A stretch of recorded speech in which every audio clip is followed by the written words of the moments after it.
हाँ जी। जय श्री कृष्णा। मैं देवी दयाल शास्त्री बरसाने वाले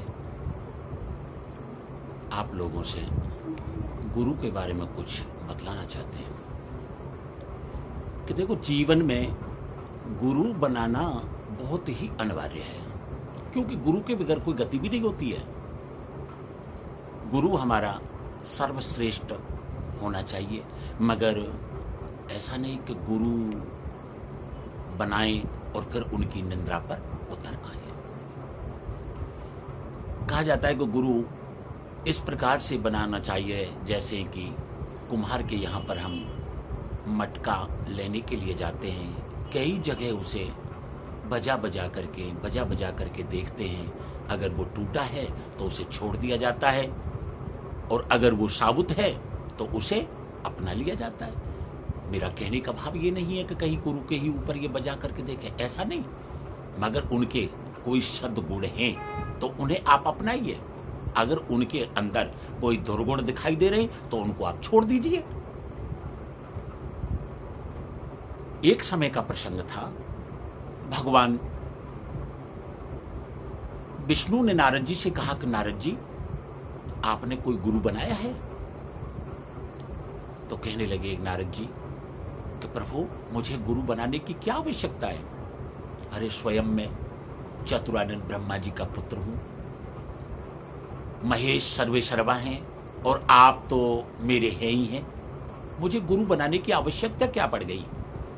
विष्णु भगवान कहने लगे, नहीं नारद जी, फिर भी गुरु बनाना बहुत ही जरूरी है, क्योंकि गुरु के बगैर गति नहीं होती है। तो ठीक है महाराज, फिर मैं किसे बनाऊं? आप ही मुझे राय दीजिए। अरे, यहां से सरोवर पर चले जाइए और जो भी आपको मिलता है उसे ही आप गुरु नियुक्त कर लीजिए। नारद जी भगवान विष्णु के कहने पर नारायण नारायण की धुन लगाते लगाते और सरोवर पर जाकर के पहुंचे। वहां पर उन्होंने एक मछेरे को देखा, वो मछली पकड़ रहा था।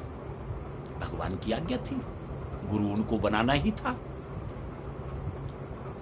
तब क्या हुआ?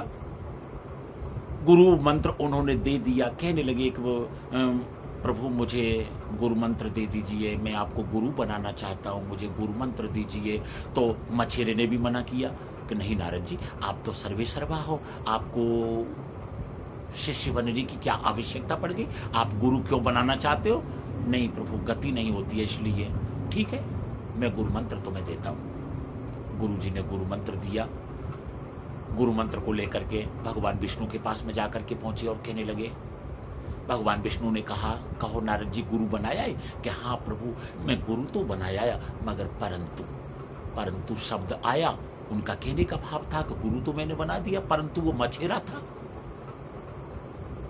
अब गुरु में मछेरा और वो नहीं देखा जाता है। तो भगवान को एकदम से क्रोध आया और कहने लगे कि जाओ, मैं तुम्हें श्राप देता हूं, तुम्हें गुरु के नाम पर किंतु और परंतु लगाई है, तुम्हें 84 लाख योनि भोगनी पड़ेगी। नारद जी गिड़गिड़ाने लगे, प्रभु ऐसा मत कीजिए, मैं 84 लाख योनियों को कैसे भोगूंगा और आपको कैसे छोड़ूंगा?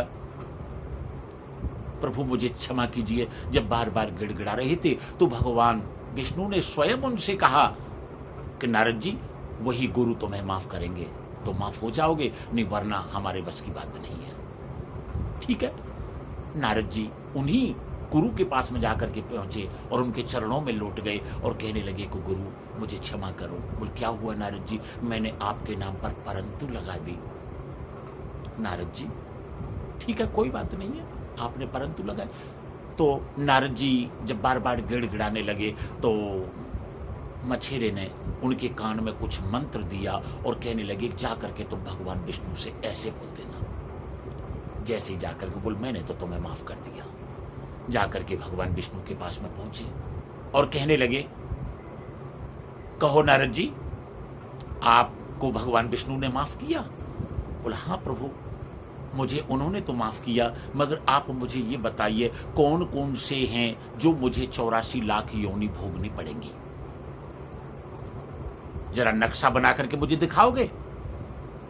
तो भगवान ने वहीं पर एक जमीन पर नक्शा बना दिया। नारद जी ने जो भी वस्त्र दुपट्टा पहन रखे थे वो हटा करके और चारों तरफ लोटपोट होने लग गए। भगवान विष्णु कहने लगे कि नारद जी ये क्या कर रहे हो? महाराज मैं 84 लाख योनि भोग रहा हूं। भगवान विष्णु ने कहा कि नहीं नारद जी, ये नहीं, तो मैं वो योनियां भोगनी पड़ेंगी। अरे प्रभु, ये भी तो आपने ही बनाई हैं और वो भी आपने ही बनाई हैं, इसलिए मैं 84 लाख योनि भोग रहा हूं।